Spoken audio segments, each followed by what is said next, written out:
नमस्कार रसिक श्रोते हो. आपल्या सगळ्यांनाच माहिती आहे की गणेशोत्सव सध्या चालू आहे. अतिशय उत्साहात आनंदात गणेशाचं आगमन झालेलं आहे आणि आता विसर्जनाचा दिवस जवळ आला आहे. त्यानिमित्ताने काही सुरेख ओळी वाचनात आल्या. मखर रिकामं झालं. आता कुठं आरत्यांचा क्रम नक्की व्हायला लागला होता. आत्ता कुठं ओवाळू आरत्या नंतर चंद्रभागेमध्ये सोडून या देती जमायला लागलं होतं. आता कुठं ओवाळू आरत्या नंतर चंद्रभागेमध्ये सोडून या देती जमायला लागलं होतं. आत्ता कुठं आरतीच्या वेळेत घरी पोचायची सवय लागत होती. एरवी स्वयंपाकघर न सोडणाऱ्या घरच्या बायका आरतीच्या निमित्तानं लवकर आवरून बाहेर यायला लागल्या होत्या. रिमोटसाठी भांडणाऱ्या आमचं TV बंद करून तुझ्या समोर बसण्यावर एकमत व्हायला लागलं होतं. आत्ता कुठं भाजीच्या पेंढीला न लागणारे हात दुर्वा निवडायला शिकत होते. साधं दूध आणायला रखडणारे पाय प्रसादाला काय आणू म्हणत धावायला लागले होते.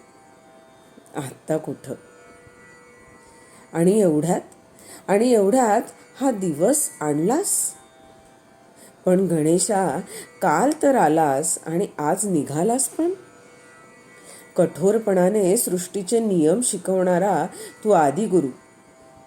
जिथं सृजन आहे तिथं विसर्जन अपरिहार्य असं म्हणत निघालास देखील. पण गजानना, जाताना एवढं कर. फक्त तुझ्याच नाही तर कुणाही अतिथीच्या येण्यानं सुखावणारं आणि विरहानं कातर होणारं साधं सरळ मन दे. भाजी भाकरी असो वा पुरणपोळी सारख्याच आनंदानं खाण्याची स्थिर बुद्धी दे. प्रत्येकाचं घर ताट भरलेलं असू दे आणि त्या भरल्या ताटातलं पोटात जाण्याची सहजता दे. लोकांचं दुःख कळण्याची संवेदना दे.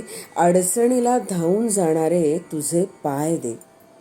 अपराध क्षमा करून पोटात घेणारे तुझे लंबोदर दे आणि सूक्ष्म दृष्टीने पाहणारे तुझे बारीक डोळे दे.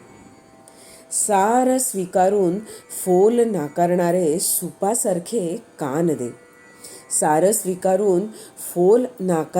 सुपासारखे कान दे. भलं बुरं लांबूनच ओळखणारी सोंड दे. हे गजानना, शत्रूला न मारता त्याला आपला दास करणारा पराक्रम दे आणि सगळ्यात महत्त्वाचं सर्वांचं मंगल करणारी बुद्धी दे. बहुत काय मागू गणेशा. खरोखरच अतिशय भावपूर्ण अशा या ओळी. या गणेशाकडून आपण काय घ्यायचं तर कवी अतिशय अर्थपूर्ण ओळींमध्ये त्याचं वर्णन करतात.